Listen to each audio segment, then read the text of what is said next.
le temps qu'il fait. C'est vraiment ce que nous demandions, le printemps.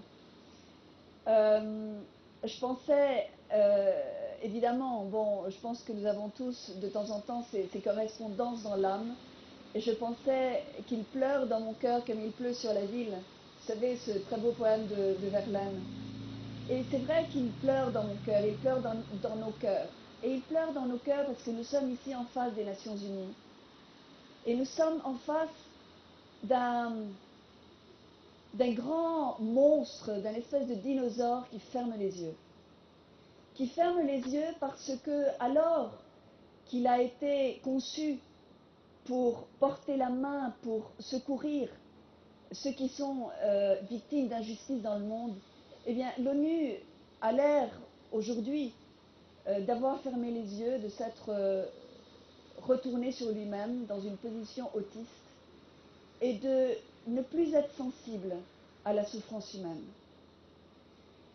Cela fait 2 ans que vos compagnons, jour et nuit, vivent ici pour essayer de sensibiliser ces fonctionnaires qui s'abritent derrière ces fenêtres, pour qu'ils comprennent, pour qu'ils aient de la compassion, pour qu'au moins ils se demandent ce qui se passe, pour que s'ils sont ignorants de la situation des prisonniers d'Ashraf, s'ils sont ignorants de ce qui se passe en ce moment en Iran, au moins qu'ils se posent la question de savoir pourquoi est-ce que ces gens-là passent leur vie, pourquoi est-ce qu'ils se sont sacrifiés pour être là, qu'est-ce qu'ils veulent, qu'est-ce qu'ils recherchent.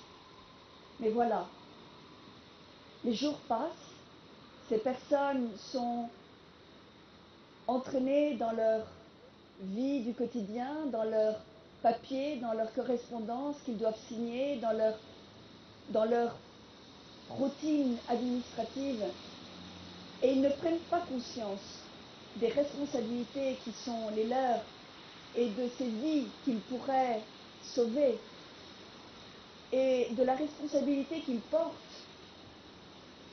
pour les vies qui sont parties, qui ont été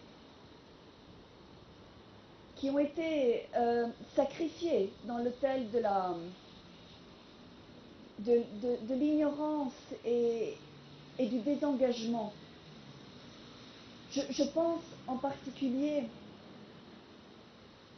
à la responsabilité que portent tous ceux qui sont les chefs ou les collègues de M. Kobler. M. Kobler, nous le savons tous, est cette personne qui a été nommée par l'ONU pour faire l'intermédiation entre les prisonniers d'Ashraf et l'ONU. Et c'est un homme qui a complètement oublié ce qu'on attendait de lui, la raison de sa mission. Il a trahi sa mission, il est passé de l'autre côté, il a pris parti. Il a pris parti pour le mensonge, il a pris parti pour le crime, il a pris parti pour le silence. Il a pris parti pour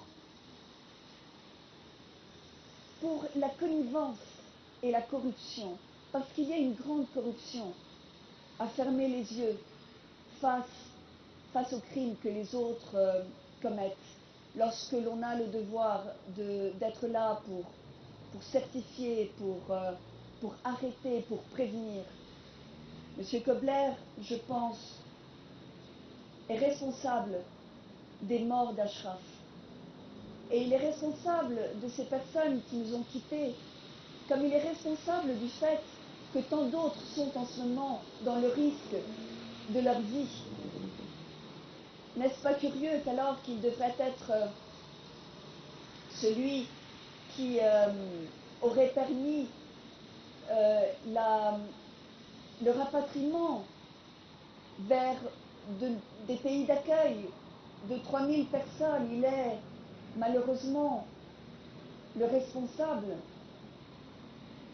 des morts de ceux qui ne seront jamais libérés dans leur vie, qui sont libérés maintenant dans la mort, mais qui n'ont jamais connu la possibilité de jouir de leurs droits.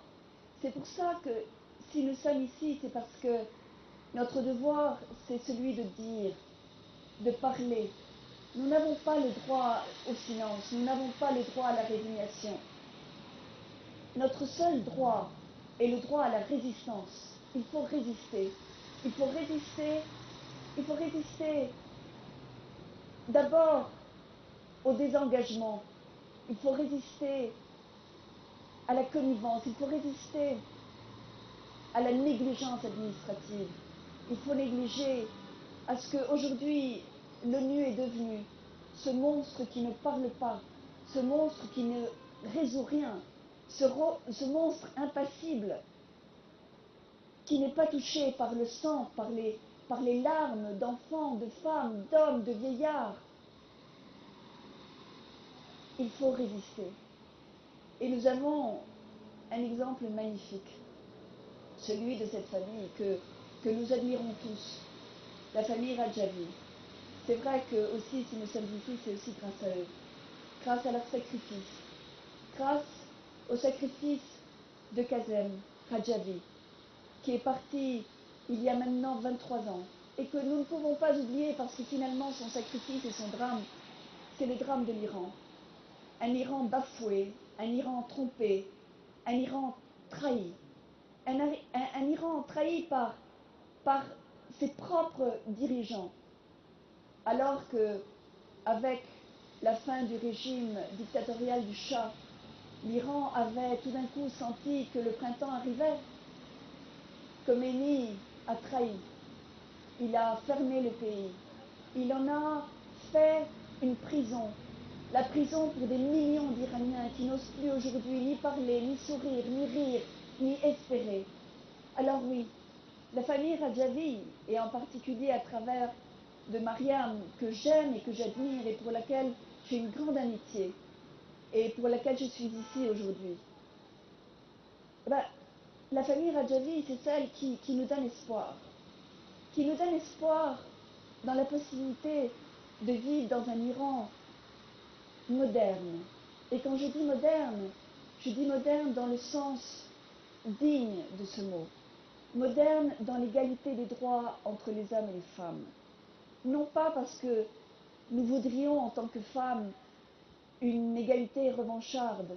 Nous n'en avons que faire d'une égalité revancharde. Nous avons besoin d'une égalité pour les femmes, mais parce que nous aimons les hommes, mais parce que nous savons que les hommes ont besoin de femmes, d'avoir des compagnes, d'avoir la possibilité de regarder celles avec qui ils partagent leur vie droit dans les yeux, dans le respect, dans la dignité, dans la liberté. Je me refuse à croire que le destin des femmes est le destin qu'a voulu sentencier le régime de Khomeini et celui qui le succède. Un régime qui fait des femmes des êtres sans visage, des êtres sans vie, sans caractère, sans responsabilité. Un régime qui a infantilisé les femmes. Et en infantilisant les femmes, qui a fait des hommes des despotes malgré eux. Nous avons le besoin de libérer l'homme et la femme d'Iran parce que nous avons le besoin de tout simplement crier à tout vent la nécessité de vivre dans un monde de paix, un monde d'harmonie, un monde dans lequel partout dans le monde, nous pourrons vivre dans la dignité d'être humains, sans avoir à nous regarder ni dans nos religions, ni dans notre classe sociale, ni dans notre condition de genre, si nous sommes hommes ou femmes, enfants ou vieillards. Il est important que nous réussissions. Et pour réussir, il faut résister. C'est pour ça qu'aujourd'hui, plus que jamais, alors que nous sommes là à nous sentir un petit peu malmenés par cette pluie qui nous accompagne aujourd'hui, fêtons le fait d'être réunis ensemble, fêtons cet espoir que nous portons, fêtons la possibilité de croire, d'avoir la foi en ce monde qui doit venir. Moi, je suis convaincue qu'un jour, très vite, je serai en Iran. Et je serai en Iran